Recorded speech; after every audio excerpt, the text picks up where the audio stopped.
지갑이 열리는 거 주목해라. 그거와 거의 걸맞는 속도로서 뒷단에 있는 경쟁 구도로 우리는 봐야 되고, 넷플릭스는 경쟁 구도 속에서 문제가 있지 않느냐.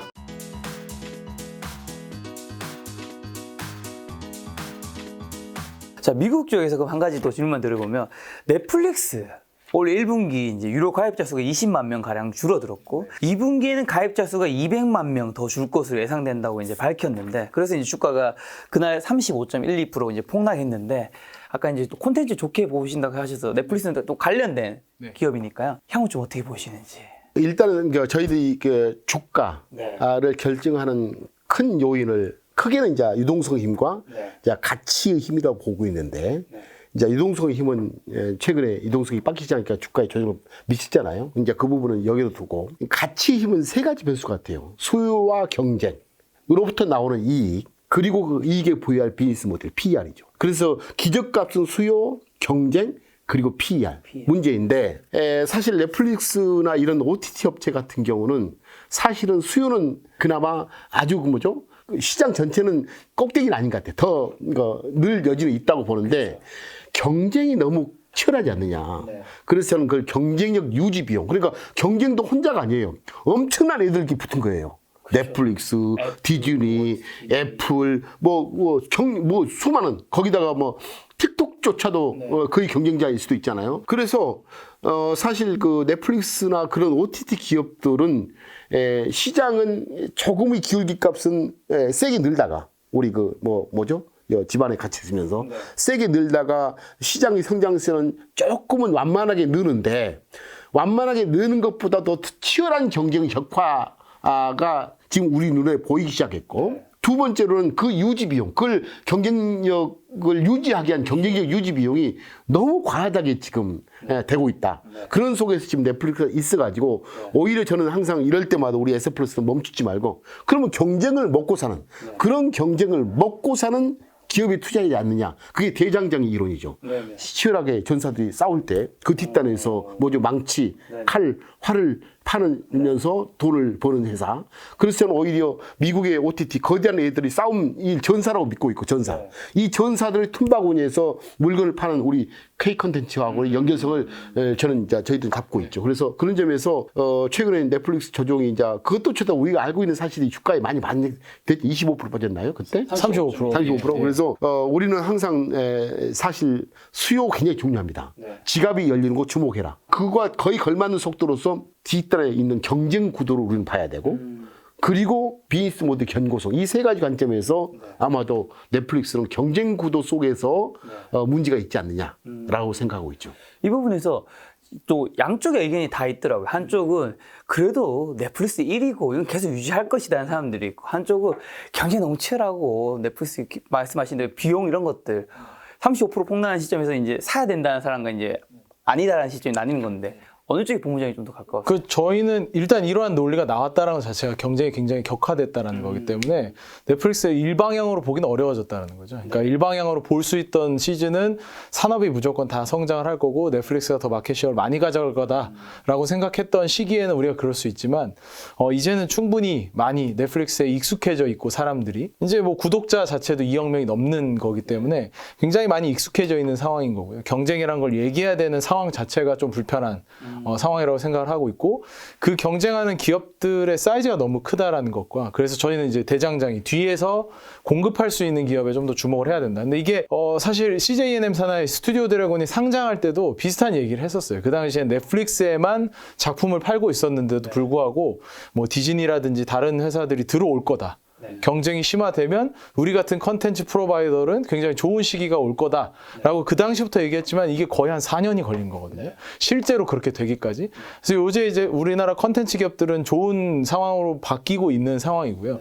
근데 이런 컨텐츠 기업보다는 저희가 IP를 계속 얘기했던 이유도, 이런 컨텐츠사들은 결국 여전히 판권은 팔고 있거든요. 근데 이 판권을 안 파는 방식으로도 서서히 변하고 있다는 건 굉장히 좋은 조짐이긴 한데, 이런 부분들을 시가총액에 반영된 부분들도 있기 때문에 저희는 아티스트 하나 자체로 확장성을 많이 가질 수 있는 컨텐츠, 그러니까 이 뒤에서도 비즈니스 모델을 한 번 더 고민해야 되는 그런 상황이라고 생각을 하고 있고요. 그래서 경쟁이 격화되는 상황에서는 넷플릭스 일변도로 생각하기 좀 어려운 상황 아닐까. 그러니까 많이 싸지긴 했습니다. 과거보다 굉장히 싸진 건 사실이지만, 네, 지금 저희가 그렇다고 안심하고 그래도 넷플릭스 더 볼 거야 라고 얘기하기엔 굉장히 어려운 것 같고 네, 그렇게 좀 생각하고 있습니다. 그러면서 동시에 넷플릭스 포함해서 그 OTT 업체의 산업 자체도 아까 말했던 바인딩, 그러니까 집안에 머물러 있던 시간에서 외부 활동이 증가하는 아웃바운딩, 남바운딩 세서 가는, 그러니까 우리가 그 여행 다시 하는 건? 네, 리오프닝. 리오프닝에서는 이 산업 자체가 전반적으로 악재가 되겠죠. 집안에서 그냥 그 영화 보고 그 스트리밍 서비스를 보는 질서 속에서 아마도 그게 바인딩의 역사였다면 남바인드로 바뀌게 될 경우 우리 눈길, 조물주어준 24시간의 눈이 넷플릭스라든가 디즈니 플러스 그쪽에만 머물러 있을 것인가에 대해서 최소한 그렇지는 않을 것이다. 그렇다면 결국 눈길을 먹고 사는데 눈길이 지금 다른 데로 지금 가려고 하잖아요. 그런 속에서 넷플릭스뿐만 아니고 이 산업 자체에 일정 부분의 브레이크는 걸릴 것 같다는 생각을 해보죠. 근데 이렇게 세 명이서 찍으니까 너무 좋네요. 왜냐하면 회장님이 원래 그 유행어처럼 중간에 이제 말씀하시다가 그 뭐죠? 이거 많이 하시는데 둘만 있을 때는 제가 대답을 해야 되는데 내가 모르는데 근데 뭐죠를 이제 저한테 하지 않고 늘 이제 우리 피트한테. 저희 뭐 산에서 토론할 때 항상 이렇게 얘기 많이 하니까요. 근데 한 가지 여쭤보고 싶은 게 사실 방금 전에 말씀하신 넷플릭스는 OTT 시장인 거고 그 전에 말씀하신 이제 테슬라 같은 경우는 전기차 자율주행인 건데 둘 다 이제 성장 섹터인 건데 둘 다 똑같이 경쟁이 치열한데 지금 넷플릭스는 또 어떻게 보면 그렇게 전망이 밝지 않았던 거고 테슬라는 역시 경쟁이 치열한데 정말 밝게 보신 거는 그만큼의 테슬라는 기술 격차가 그리고 경제적 혜자가 이쪽 업계에 비해서 훨씬 크다는 건가요? 일단 격차가 나 있다라는 게 중요한 것 같아요. 그러니까 그 경쟁의 상황을 딱 들여다봐도, 그러니까 상식적으로 저희가 합리적으로 상식적으로 항상 생각을 하는데 아까 말씀드렸던 그 앞으로의 목표되는 판매량만 봐도 단순하게 알 수 있잖아요. 지금 현재 전기차를 이미 올해 테슬라는 160만 대를 팔겠다라고 얘기하고 있는 상황이고요. 다른 기업들은 많아봤자 2, 30만 대? 이 정도 수준밖에 안 되는 상황입니다. 이게 사이즈 차이도 너무 많이 나 있는 상황이고 앞으로 2030년까지 가면 2천만 대와 뭐 많아봐야 한 100만 대, 200만 대 수준일 것 같은데요. 다른 완성차들은. 그럼 이 갭은 더 이상은 따라잡을 수 없는 정도의 갭이기 때문에 그때부터 완전히 다른 개념이 될 거라고 생각을 하고 있고요. 예, 그런 격차를 보여주고 증명해내고 있는 건데 사실 넷플릭스나 디즈니 플러스의 격차를 생각해 보면 넷플릭스 안에 작품이 많기는 하지만 그 정도의 격차는 사실 아니잖아요. 디즈니의 IP를 가지고 만들어낸 작품을 볼 때 우리가 사실 마블 컨텐츠나 이런 걸 볼 때는 더 오히려 블록버스터 사이즈도 더 크고 더 스토리라인이 잘 갖춰진 경우도 많기 때문에 그래서 그거는 격차를 느끼기에는 뭔가 좀 부족하지 않나라고 생각을 하고 그런 것도 있네. 갑자기 드는 생각이 차는 우리가 여러 대를 살 수가 없잖아요. 워낙 비싼 거니까. 뭐 정말 돈이 많은 분은 뭐 취미로 여러 개 사겠지만 대부분 한 대, 아니면 뭐 가족이 있으면 두 대일 텐데 사실 OTT 같은 거는 뭐 넷플릭스에 있어도 저만 해도 왓챠도 있고 뭐 가끔씩 TV를 보기도 하고 이게 가격이 좀 저렴하다 보니까 그냥 이걸 갖다가 또 아니면 이거 취소 가기도 하고 이런 전환이 쉽게 되는 것도 좀 관련이 있을까요? 그렇죠. 전환 비용이 낮죠. 사실 넷플릭스 같은 경우는. 그 테슬라 같은 경우는 사실 테슬라 같은 경우도 하드웨어를 파는 그냥 기존 자동차면 만기 됐을 때 마음에 안 들면 중고차에 팔아버리고 다른 차를 살 수 있는데 FSD가 장착된, 즉 OS가 장착된 차로 바뀌어버리면 그 질서는 완전히 그 바인딩이 훨씬 더 강화될 것이다. 쉽게 못 갈 것이다. 그래서 하드웨어만 파는 것은 눈만 뜨면 낡아져요. 현재 자동차 눈만 뜨면 낡아지잖아요. 근데 OTA, 그러니까 오버 더 에어로 서비스를 받고 매일 업데이트 되잖아요. 이거 FSD가 매일 업데이트 되거든요.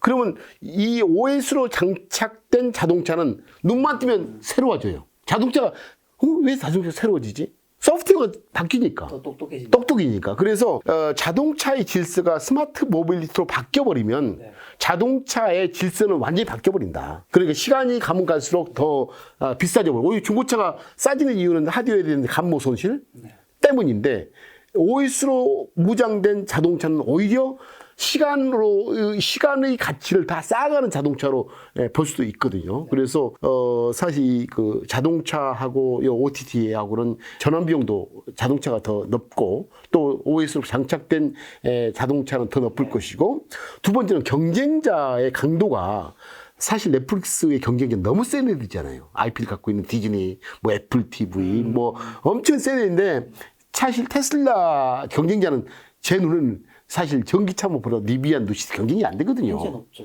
안 되고 FSD는 더 경쟁이라 찾기 힘들고 그 경쟁 구도의 강약 측면에서 경쟁자의 싸움에서도 문제가 안 되고 전혀. 그리고 시장 여력, 잠재 시장 여력에서도 사실 디즈니, 애플 TV 다 하면 이거 2억 명이 넘잖아요. 지금 현재 제시하는 게 연간 뭐 1,000만 명, 이제 앞으로 더 가입자를 늘리겠다는 게 별로 남지 않다는 의미는 거의 침투가 됐지 않느냐.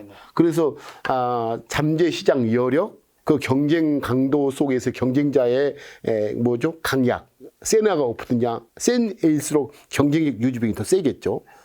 그런 등등에서 테슬라와 이런 OTT 교부에 좀 다른 것으로 받지 않겠느냐는 생각을 해보죠. 그러면 이제 넷플릭스, 그 다음에 애플 얘기도 나왔고, 테슬라 얘기 나왔으면 페이스북만 점검하고 이제 넘어가도 올라갔는데, 페이스북 메타 본부장님 좀 어떻게 지금 보고 계신가요? 메타 같은 경우가 그 회장님 아까 말씀하셨던 사령관 논리로 좀 많이 접근하게 됐던 것 같아요. 그러니까 지난번에 실적을 발표하면서 굉장히 폭락이 지난번 실적 발표 때 있었잖아요.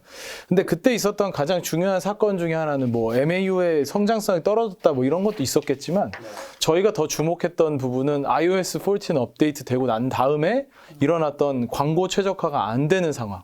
결국에는 iOS 14로 업데이트가 되고 난 다음에 애플에서 정책적으로 그걸 바꾸고 난 다음에 페이스북이 거기에 최적화를 할 수 없는 상황이 발생을 하면서 광고 매출의 성장성이 잘 안 나오게 됐던 거죠. 그러니까 그때 명확하게 알려준 거죠. 이 OS의 사령관은 애플이다. 애플이 주도권을 가지고 있다.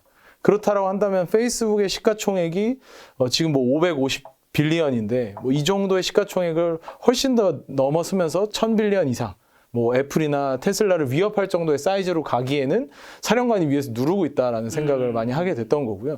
그들이 어떤 정책을 변화시키느냐에 따라서 굉장히 많은 변곡점이 생길 수밖에 없기 때문에 그러니까 이번에도 실적이 뭐 생각보다 괜찮았다라는 거지 엄청나게 좋았다 이런 의미는 사실 아니거든요. 성장률은 이미 많이 둔화되어 있는 상황이기 때문에 뭐 PER은 과거에 우리가 보던 PER보다 많이 떨어졌으니까 지금 현재 포워드 PER 기준이 14배 정도 되니까요. 많이 떨어졌다고 할 수 있지만 저희는 주도권이 더 중요하다고 생각했습니다. 그 주도권을 이제는 애플이 iOS를 통해서 구글이 안드로이드를 통해서 쥐고 있는 상황이 계속되고 있기 때문에 그러면 SNS에서도 경쟁도 경쟁이지만 결국 주도권을 좀 잃을 수밖에 없다라고 생각을 하고 있습니다. 결국에 메타버스 그쪽에서 뭔가 주도권을 차지해야 된다는 거예요. 예, 다시 뭔가 나와야 되는데 거기도 보면 이번 분기 실적이 좀 특징적이었던 게 그쪽 사이드에서 리얼리티 랩에서 개발되는데 조 단위로 적자를 내더라고요. 그래서 도대체 어떤 개발을 하고 있는지 잘 모르겠는데 서비스가 나와야 이제 저희가 본격적으로 느낄 수 있지만 굉장히 비용을 많이 태우고 있는 상황이어서 그게 어떤 반향을 일으킬지는 좀 봐야 될 것 같긴 합니다. 근데 뭐 넌바인딩의 세상을 굉장히 준비를 많이 하고 있습니다. 뭐 마크 저커버그를 비롯해서 C레벨급의 임원들이 대부분 다 그 자기 고향이라든지 뭐 아일랜드, 뭐 하와이, 캘리포니아, 뭐 뉴욕 뭐 다 떨어져서 일을 하고 있거든요. 그런 상황이 가능하게끔 만들었던 것도 굉장히 의지를 가지고 한 거기 때문에 그 비즈니스에서는 주도권을 가질 수 있을지는 좀 지켜봐야 될 것 같습니다. 네. 지금까지 말하는 이제 브랜드들이 사실 굉장히 많은 젊은 분들이 또 좋아하는 브랜드이기도 하잖아요. 또 요즘 젊은 분들 MZ 세대로 가는 분들이 소비 중심일 텐데 그분들을 고려했을 때 투자 포인트 뭐 있을까요, 회장님?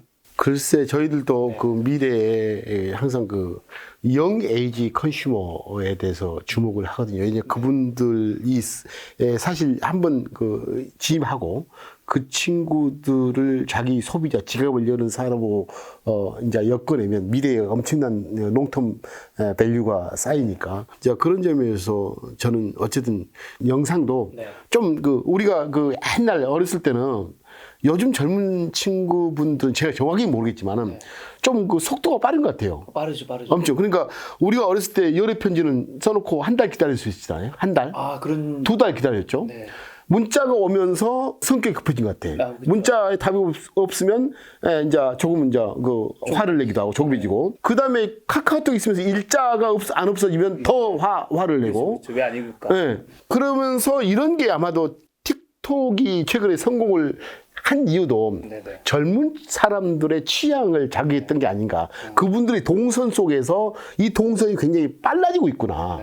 이제 그런 점에서 이제 메타버스도 하나의 권역이 될 텐데, 이제 우리 이제 방금 우리 피터 얘기도 사실 최근에 뭐죠? 어디 그 페이스북 메타 얘기인데 이제 큰 게 저는 이제 그 사령관이 아닌 게 최근에 그 빅 빅5 중에 또 빅10 중에 문제라기보다는 어닝 쇼크가 났던 회사가 두 개잖아요. 아마존과 메타, 페이스북. 아마도 다른 것들은 잘 하고 있는데 아마도 사령관과 비사령관이 싸움에서 비사령관이 사실 아마존도 그 밑에서 놀고 있잖아요. 사령관 밑에서 놀 뿐이에요. 그렇죠. 아마존 또한 전사상거래 사령관일지 몰라도 그 사령관 저 위에 있는 애플과 안드로이드 위에 밑에서 놀고 이 친구도 이제 그런 속에서 투자가들이 이제 반응을 한 것 같고 또 페이스북이 지향하는 메타버스의 세상에서 이제 이게 가시성에 대해서 사람들은 조금은 질문을 한 것 같아요. 당신 거기 돈을 많이 투자하는데 진짜 돈을 벌 수 있는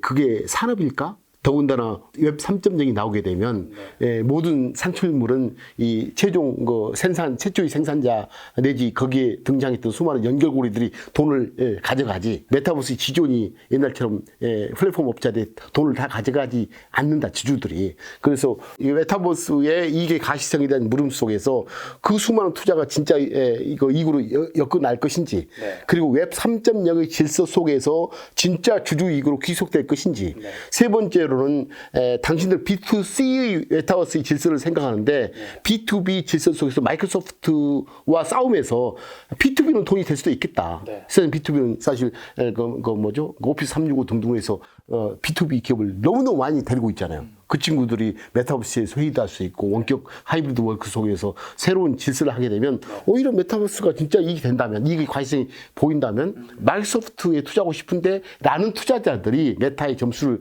덜 주는 게 아닌가. 어쨌든 그럼에도 불구하고 저는 메타버스 질서는 올 수 있겠다. 왜냐하면 저는 그동안 메타버스 질서가 가장 중요한 게 기반 기술이 블록체인 기술이 없었기 때문에 메타버스가 작동 시에서는 거기서 돈을 벌어야 되거든요. 돈이 벌지 않는 곳에 생태계는 안 만들어져요. 그 돈을 버는 구조 속에서 가상 세계에서 사실 블록체인 기반 기술은 사실 소유권을 인정하잖아요. 그래서 저는 그 메타버스가 존재할 근거의 가장 중요한 이슈는 블록체인 기반 기술의 등장이라고 보고 있고 그 속에서 하드웨어 인풋 장치 등등 속에서 나올 근거는 충분히 돼 있는데 진짜 돈이 될 수 있을까라는 물음 속에서 아직 메타는 불확실성을 주고 있는 것 같다. 그리고 웹 3.0의 질서가 거기서 유지됐을 경우 진짜 과거처럼 현재 아마존 애플이라는 그런 플랫폼 업자들의 이익의 독점성이 메타에서도 유지될 것인지 웹 3.0에서는 사실 그 이익을 쉐어하는 정신으로 가는 게 웹 3.0이잖아요. 그래서 메타버스 세상에서 설령 이익이 된다 해도 그 점수를 주기 싫다는 메시지로 보여줘. 아무리 이익이 떨어져도 사실 미래의 꿈이 있으면 올라가거든요. 근데 아마도 이 부분에서 투자자들은 조금은 미심쩍어하는, 저 또한 미심쩍고. 혹시 MZ세대를 고려해서 회장님 오늘 의상이 이거 MZ는 아니고 사실 이 촬영장에 대학생이 들어온 줄 알았습니다. 저희보다 한 5살에서 10살은 어려 보이셔서. 아니 근데 제가 사실 항상 주식을 고를 때 지갑이 열리는 곳에 사실 기업의 매출이 있고 매출로부터 이익이 있고 그 이익이 기업의 가치를 만들고 그 가치가 주가를 만든다. 그래서 지갑이 열리는 곳에 주목하면 답이 나온다는 거. MZ세대 요거 되게 좋아하더라고요. 그래서 MZ 분들이 이 지갑이 이쪽이 열린다기에 그러면 진짜 열릴까? 라고 근데 이제 어젠가 그젠가 지갑을 열어봤죠. 근데 아쉬운 게 뭐가 아쉽나요? 여기서 상장이 안 됐대.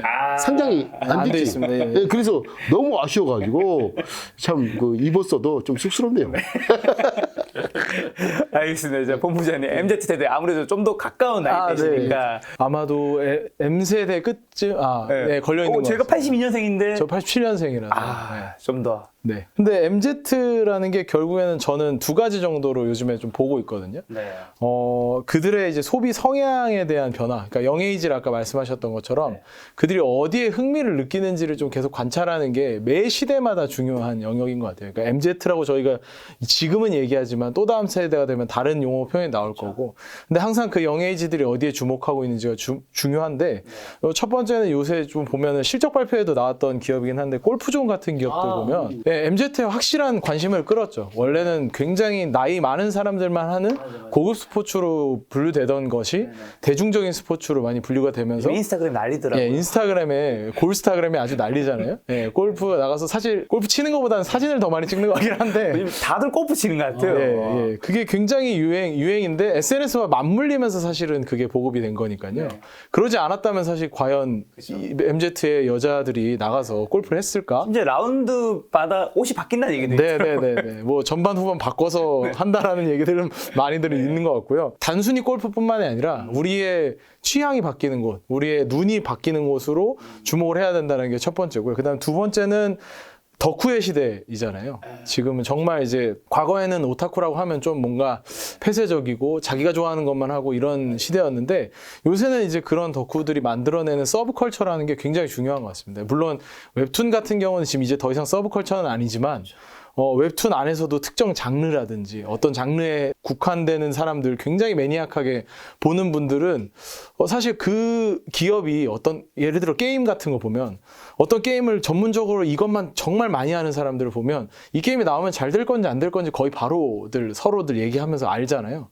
그러니까 덕후들이 그런 특징이 있죠. 근데 이분들이 사실 매니저나 투자자들보다 훨씬 더 빠르게 알 수 있거든요. 그러니까 MZ 입장에서는 자기가 속한 커뮤니티에 대해서도 좀 많이 살펴보시면 좀 도움이 될 것 같고 그게 저희가 또 웹툰이라는 게 산업화되는 과정에서 서브컬처라고 얘기했던 것들을 좀 중요하게 생각을 해야 된다라는 포인트로 좀 생각을 하고 있습니다.